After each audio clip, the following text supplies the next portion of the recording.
ഓം നമോ ഭഗവതേ വാസുദേവായ.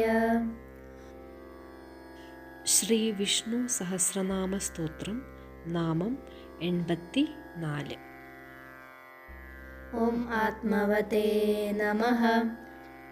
ഹരേ കൃഷ്ണ കൃഷ്ണ കൃഷ്ണ ഹരേ ഹരേ, ഹരേ രാമ രാമ രാമ ഹരേ ഹരേ. നാമം 84. ആത്മവാൻ. സ്വന്തം മഹിമയിൽ തന്നെ നിലനിൽക്കുന്നവനാണ് ആത്മവാൻ.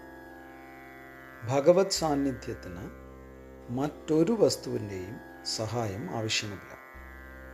ഭഗവാൻ സ്വയം തന്നെ സാന്നിധ്യം കൊള്ളുന്നു. പരാശയമില്ലാത്ത സനാതനനായ ഭഗവാനെ ആത്മവാൻ എന്ന് പറയുന്നു.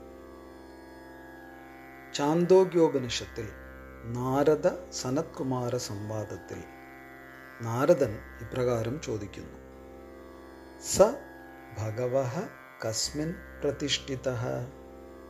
അതായത് ഭഗവാൻ ഏതിൽ പ്രതിഷ്ഠിതനായിരിക്കുന്നു? ഈ ചോദ്യത്തിന് മറുപടിയായി സനത്കുമാരൻ അരുളി ചെയ്യുന്നു: സ്വേ മഹിംനി യദിവാന മഹിംനി.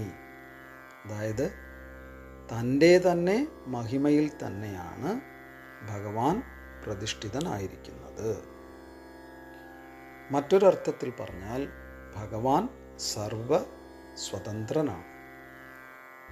ഭഗവത്ഗീതയിൽ തന്നെ വിഭൂതി യോഗത്തിൽ ശ്രീകൃഷ്ണ ഭഗവാൻ ഇപ്രകാരം അരുളി ചെയ്യുന്നു: അഹമാത്മാ ഗുഡാകേശഃ സർവഭൂതാശയസ്ഥിതഃ അഹമാദിശ്ച മധ്യം ച ഭൂതാനാം അന്ത ഏവ ച. അർജുന, സർവഭൂതങ്ങളുടെയും ഉള്ളിൽ പ്രകാശിക്കുന്ന ആത്മാവ് ഞാനാകുന്നു. എല്ലാറ്റിൻ്റെയും ആദിയും മധ്യവും അന്തവും ഞാൻ തന്നെ.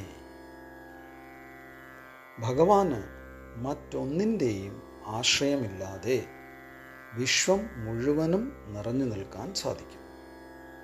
അതുകൊണ്ട് തന്നെയാണ് ഭഗവാനെ ആത്മവാൻ എന്ന് അഭിസംബോധന ചെയ്യുന്നത്.